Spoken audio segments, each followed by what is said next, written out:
മലപ്പുറത്ത് 20 വയസ്സുള്ള ഒരു പെൺകുട്ടീനെ വീട്ടിൽ മരിച്ച നിലയിൽ കണ്ടെത്തി. ആ ഒരു വാർത്തയുടെ താഴെ വന്നിരിക്കുന്ന ഒരു കമന്റ് ആണ് സദാശിവൻ നായർ എന്ന തെരുവ് നായകൾ കൊണ്ടായ ഈ പരനാറിമോൻ.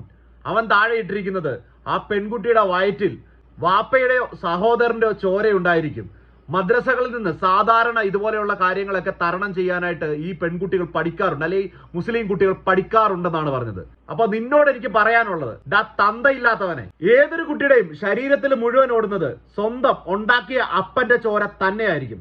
സഹോദരനും ആ അപ്പനിൽ ഉണ്ടായതാണെങ്കിൽ ഒരേ ചോര തന്നെയായിരിക്കും ഇവർക്ക് എല്ലാവർക്കും ഉണ്ടാകുന്നത്. പക്ഷെ നിന്റെ വീട്ടിൽ നിന്റെ മക്കളാണെന്ന പേരിൽ കുറെ എണ്ണങ്ങൾ ഉണ്ടാവുമല്ലോ, അവർക്ക് ഈ പറഞ്ഞ പോലെ നിന്റെ ചോര കിട്ടാനുള്ള സാധ്യതയില്ല. കാരണം അയൽവക്കത്തെ കാക്കായ്ക്കുണ്ടായതാകാനാണ് സാധ്യത. ഇല്ലെന്നുണ്ടെങ്കിൽ മദ്രസേനെയും മുസ്ലിമിനെയും മലപ്പുറത്തിനെയും കാണുമ്പോൾ ഇത്രയും കൊണ്ട് ചൊറിയേണ്ട കാര്യം നിനക്കില്ലല്ലോ. പരനാറി, നിന്റെ വീട്ടിലുള്ള ചരിത്രങ്ങളാണ് എല്ലാ കുടുംബത്തിലും ഒന്ന് കരുതരുത്. നിന്റെ അമ്മ ഏതാണ്, നിന്റെ മോൾ ഏതാണെന്ന് മനസ്സിലാകാതെ അവർക്കിട്ട് ഭോഗിക്കാൻ നടക്കുന്ന നിന്റെ ആ ഒരു കഴപ്പുണ്ടല്ലോ, അതാണ് നാട്ടിൽ എല്ലാവർക്കും ഒന്ന് കരുതരുത്. അത് നിന്റെ വീട്ടിലെ ചരിത്രമാണ്. നിന്റെ പെണ്ണുമ്പിള്ള ചത്തുപോയിട്ടില്ലെങ്കിൽ നീ ഏതായാലും കുഴിയിലോട്ട് കാലം നീട്ടിയിരിക്കുകയാണ്. ഈ പ്രായത്തിൽ നീ ഇത്രയും വലിയ തെണ്ടിത്തരവും വർഗീയതയും പറയുന്നുണ്ടെങ്കിൽ നിന്റെ പെണ്ണുമ്പിള ചത്തട്ടില്ലെങ്കിൽ അവളോട് ചോദിക്കണം ഏത് ചോരയ്ക്കുണ്ടായതാണ് സ്വന്തം വീട്ടിലുള്ളതെന്ന്.